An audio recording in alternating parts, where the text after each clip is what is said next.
ఆయన ఫైటర్, ఆయన ప్రజాసేవకుడు, నమ్మిన సిద్ధాంతాలను, తనను నమ్ముకున్న కార్యకర్తలను విడిచిపెట్టని ధీరుడు, కొట్లాడి సాధించుకునే తత్వమున్న నాయకుడు, ప్రత్యర్థుల జిత్తులకు పయ్యెత్తులు వేయగల సమర్థుడు.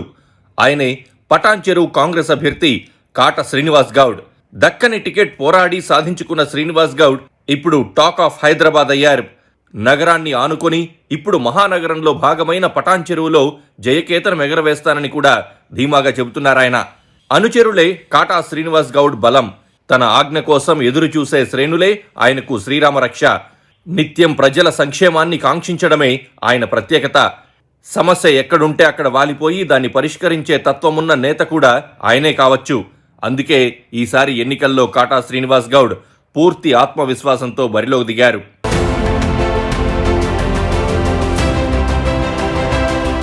ఎన్నికల రాజకీయాలకు కాటా శ్రీనివాస్ గౌడ్ కొత్తేమీ కాదు. 2018లో కూడా ఆయన కాంగ్రెస్ పార్టీ తరఫున పటాన్ చెరువు నియోజకవర్గం నుంచి పోటీ చేశారు. దాదాపు 79,000 ఓట్లు సాధించారు. అంటే పోలైన ఓట్లలో 37% వరకు సొంతం చేసుకోవడం అంటే మామూలు విషయం కాదు. పటాన్ చెరువు భూమిపుత్రుడైన శ్రీనివాస్ గౌడ్ చిన్న వయసు నుంచే రాజకీయాల పట్ల ఆసక్తి ఉన్న నాయకుడు. 2005 నుంచి కాంగ్రెస్ నాయకుడిగా కొనసాగుతున్నారు. తన రాజకీయ జీవితం తొలినాల నుంచే ఆటో యూనియన్ నాయకుడిగా కార్మిక వర్గాల సమస్యలను అర్థం చేసుకున్నారు. కింది స్థాయి కార్యకర్తలు, నాయకులతో ఆయన కాంటాక్ట్ అయ్యేందుకు నాటి చర్యలే ప్రయోజనం కలిగించాయి. కార్మిక వర్గాలతో ఆయనకు బలమైన అనుబంధం ఏర్పడింది.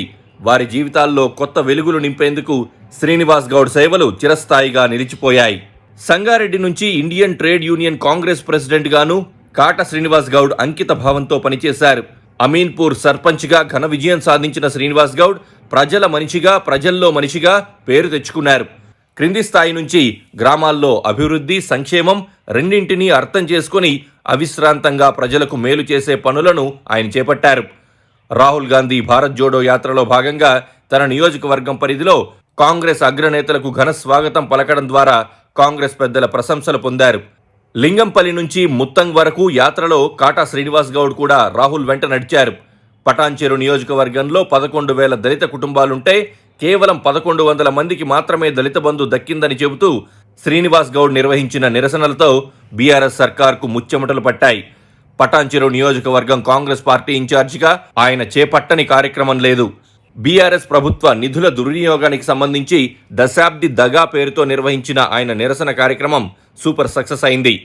కేసీఆర్ ప్రభుత్వ తప్పిదాలను ప్రజల్లోకి తీసుకెళ్లడానికి ఉపయోగపడింది. దసరా, దీపావళి అయినా, రంజాన్ అయినా, క్రిస్మస్ అయినా శ్రీనివాస్ గౌడ్ సామాజికంగా అన్ని పండుగలకు హాజరై సంఘీభావం ప్రకటించడం ఆనవాయితీగా పెట్టుకున్నారు. ఆలయాల్లోనూ ఉత్సవాలకు హాజరై తన వంతు చందా అందిస్తారు.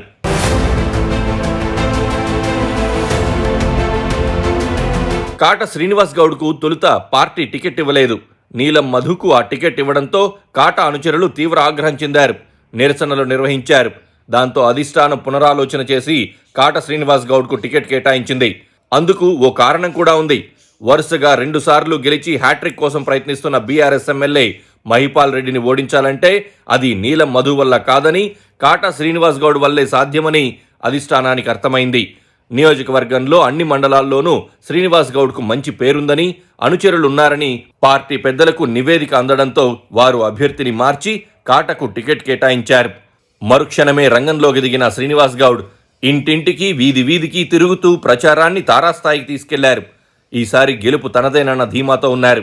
తెలంగాణ ప్రజలు కూడా మార్పును కోరుకోవడం, అభ్యర్థులను బేరీజు వేసుకున్నప్పుడు కాటా మాత్రమే మంచి నాయకుడని తేలడంతో విజయావకాశాలు బాగా పెరిగాయనే చెప్పాలి.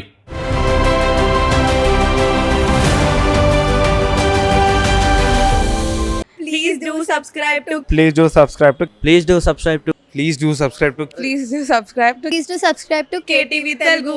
KTV Telugu. KTV Telugu. KTV Telugu. KTV Telugu. KTV Telugu. Please do subscribe to KTV Telugu.